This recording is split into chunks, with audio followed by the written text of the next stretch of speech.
जब पीड़ित OBC, SC, ST हो, तब व्यवस्था और तथाकथित धर्म रक्षक क्यों मौन हो जाते हैं? उत्तर प्रदेश में हाल ही में घटी 2 घटनाएं केवल अपराध नहीं हैं, ये घटनाएं हमारे समाज की असली संरचना, सत्ता के चरित्र और धर्म के राजनीतिक इस्तेमाल को उजागर करती हैं। 1. कानपुर की घटना, जब सत्ता वर्दी पहन ले। कानपुर में कुशवाहा समाज के नरेंद्र कुशवाहा दूध बेचकर अपने परिवार का पेट पालते हैं। उनका छोटा भाई टैक्सी में बैठा हुआ था और दूध देने गया हुआ था। उसी दौरान एक चौकी इंचार्ज आया और बोला, हमें थाने तक छोड़ दो। नरेंद्र कुशवाहा ने साफ कहा कि मैं टैक्सी चालक नहीं हूं, मेरा भाई गाड़ी लेकर गया है। बस यहीं से संविधान खत्म और मनुवादी अहंकार शुरू हो गया। सड़क पर पिटाई, घसीट कर चौकी ले जाना, चौकी में पांव के नाखून खींच लेना, अमानवीय यातना, ये सब किसी अपराध के लिए नहीं, सिर्फ इसलिए कि सामने वाला गरीब, ओबीसी और असहाय था।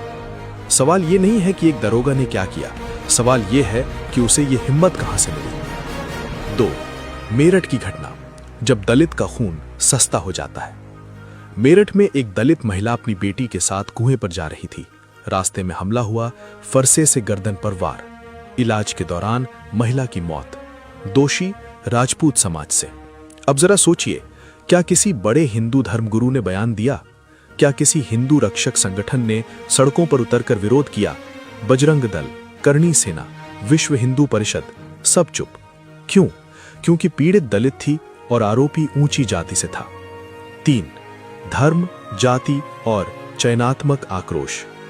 यही समाज है जहां अगर आरोपी ओबीसी, एससी, एसटी हो और पीड़ित ऊंची जाति से हो तो मीडिया चीखने लगता है, संगठन सड़क पर उतर आते हैं, बुलडोजर चलने लगता है, हिंदू खतरे में है का नारा गूंजता है।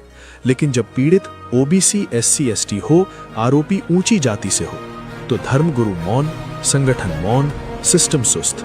यही है हिंदू वोट बैंक की असली राजनीति। 4. ओबीसी, एससी, एसटी को समझना होगा कड़वा सच। आज आपसे कहा जाता है, हम सब हिंदू हैं, जाति की बात मत करो।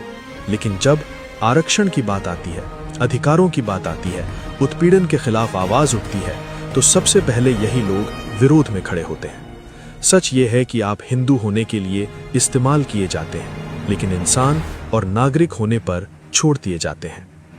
5. ये लड़ाई धर्म की नहीं, अधिकारों की है। ये समझना बहुत जरूरी है कि ये संगठन आपको बचाने के लिए नहीं बने, ये सत्ता तक पहुंचने का सीढ़ी मॉडल है। आपके वोट से कुर्सी और आपकी चुप्पी से अत्याचार चलता है। अगर आप भागवत कथा, बड़े धार्मिक आयोजन, दिखावटी शक्ति प्रदर्शन में बिना सवाल पूछे शामिल होते रहेंगे, तो वही लोग आपके बच्चों पर लाठी चलाएंगे और आपसे चुप रहने की उम्मीद करेंगे।